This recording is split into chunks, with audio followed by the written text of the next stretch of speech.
I want you to live the dream, because I'm not living the dream because I'm special. I'm living the dream because I was obedient to the call of the dream. So I want you to leave here today thinking about what is the dream for you? What is God's dream for you? What does the Creator's dream hold for you? So often we spend our lives wishing and hoping and hoping and wishing and desiring things. This is what I know for sure.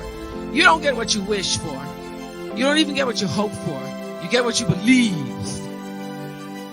So what is it you believe and know to be God's dream for you? The dream is greater than anything that I could have imagined. And I used to dream the dream driving through the white people's neighborhoods. We'd drive through the white people's neighborhoods and you'd see their fancy houses. Some of them had gates, but all of them had trees. And I remember when I first came to Baltimore, I made friends with a wonderful woman named Arlene Weiner. She was the wealthiest person I'd ever met. And I went to her house. Once I got inside, I could see from her kitchen window 6 trees in the front yard. I thought, oh, rich people have trees.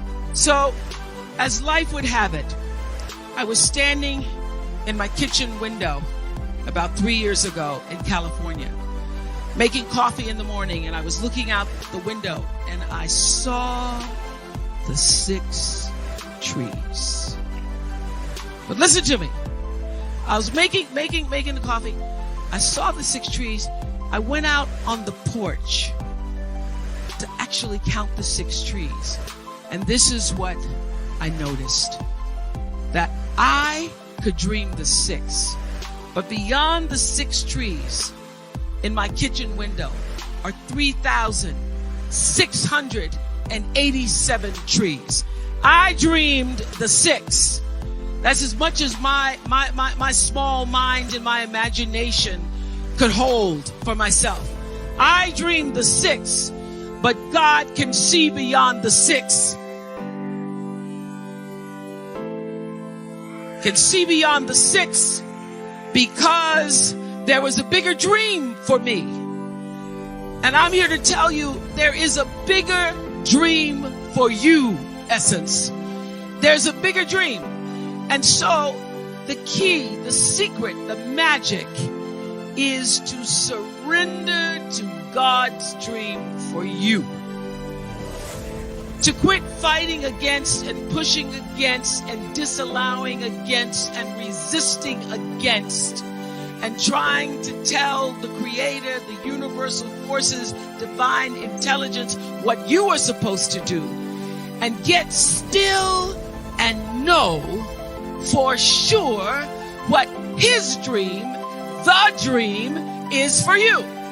The third law of motion in physics says, for every action, it's called Newton's law, and it says for every action, there is an equal and opposite reaction.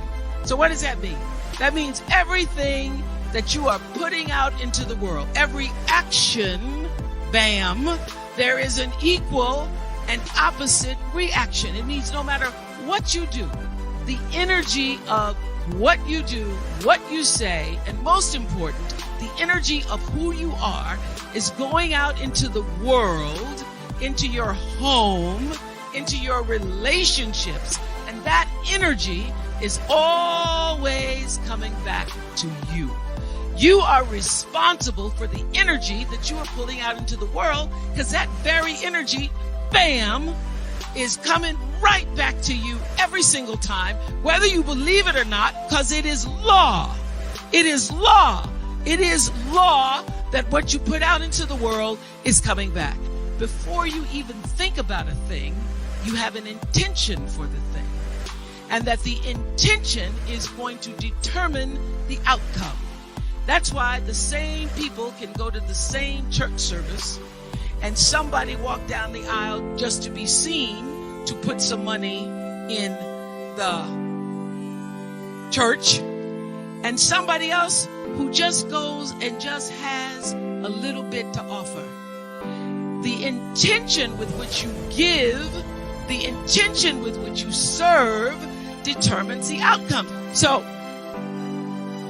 I use this principle of intention for everything. I don't do anything without thinking about what is the real reason. What is the real motivation? What is the energy of my intention that's going to go into my thoughts and action and then be returned back to me? And I've used that principle for every area of my life. I don't do anything, and I ask that you consider not doing anything that you don't truly intend. Do not allow yourself to be marginalized and defined by other people's agendas and intentions, because the power of your story lies in your personal intention. Now, everybody works hard and everybody has their own dreams, but this is what I learned. When you can surrender to the dream, you get to live in the space of the higher power. You get to live in the space that you purposefully have come to earth to claim for yourself. It taught me when you've done everything you can do, you don't just have to stand. When you've prayed and cried and stood and tried some more and sacrificed and wanted and dreamed and held on and believed and got turned down and turned back and turned around, it taught me that when you've done everything you can do, surrender all. Surrender all.